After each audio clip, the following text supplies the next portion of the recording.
Aujourd'hui au programme, une conversation avec le vent, selon la très belle expression de l'artiste Fujiko Nakaya, dont le travail consiste à envelopper l'environnement de brouillard. En fait, en altérant le paysage, en perturbant l'expérience des personnes qui ont l'habitude de traverser des places ou des paysages ou des routes de campagne, elle crée ces moments de poésie, de grâce, et le but c'est de permettre au spectateur de s'émerveiller de nouveau devant son environnement, devant son quotidien.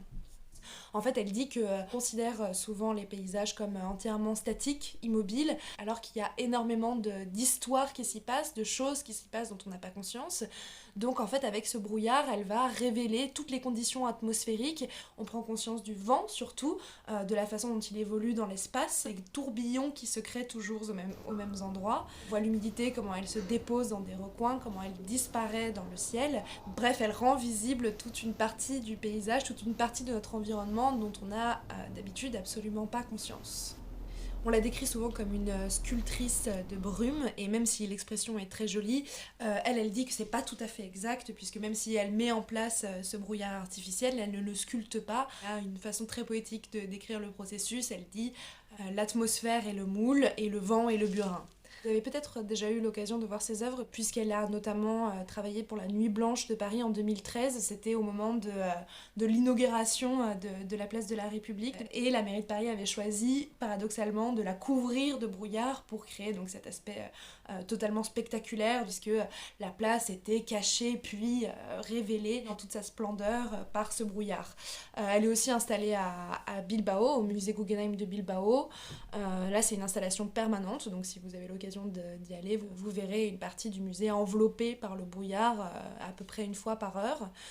Moi, j'ai eu l'occasion de la voir à Lille en 2013. En fait, je vais vous raconter un peu ma vie ici. J'ai rencontré l'œuvre de Fujiko Nakaya à la fin d'un week-end très festif, comme souvent à Lille, et j'étais évidemment un peu triste de rentrer à Paris. Et j'allais donc à la gare de Lille-Europe sous un temps dégueulasse, comme souvent à Lille, et je me suis retrouvée face à ce mur de brouillard qui s'élevait devant la gare.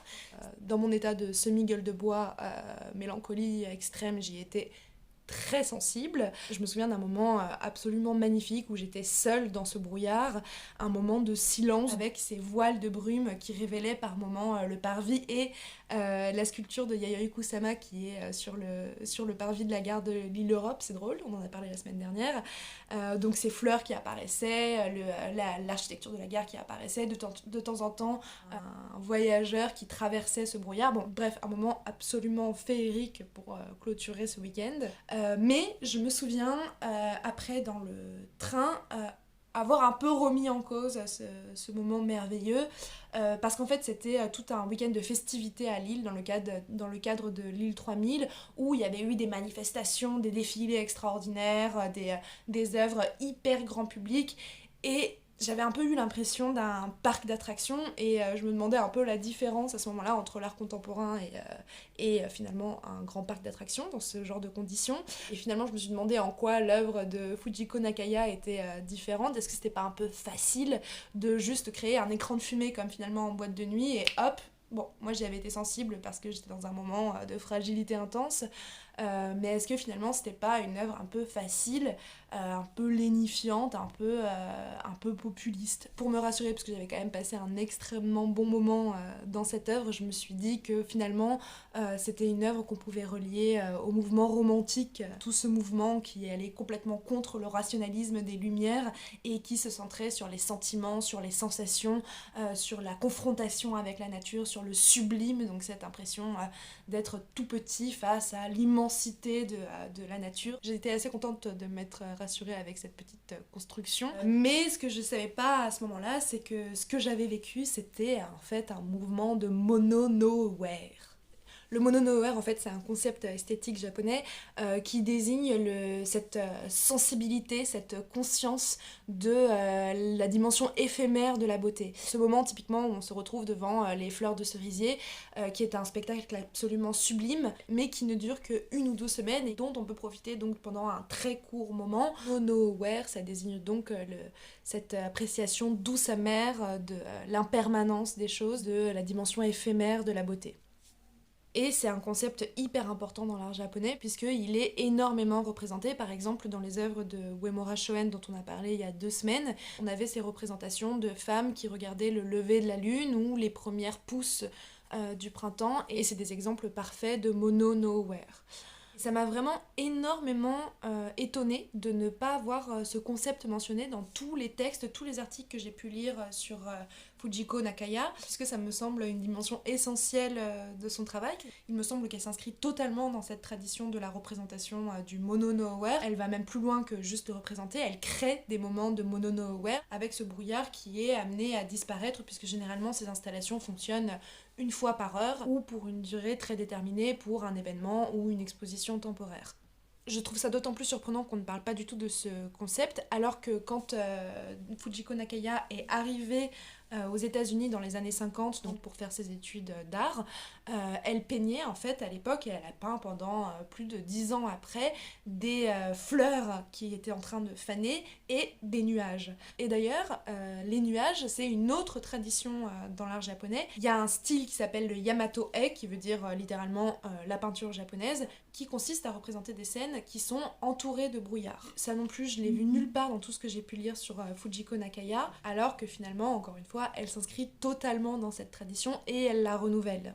Elle a peint des nuages donc jusque dans les années 60, et en fait à ce moment-là, c'était une période de grande expérimentation dans l'art, d'expansion de l'art à d'autres médiums que les médiums traditionnels de la peinture, de la sculpture, etc.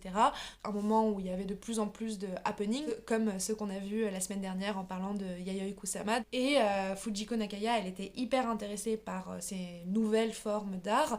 Elle était extrêmement frustrée par ses peintures, elle avait l'impression de ne pas aller assez loin. Et du coup, au cours des années 60, elle s'est rapprochée d'un collectif qui était composé d'artistes et d'ingénieurs, un collectif qui s'appelle IT, Experiment in Art and Technology. Et donc le but c'était de développer des technologies pour créer de nouvelles œuvres d'art.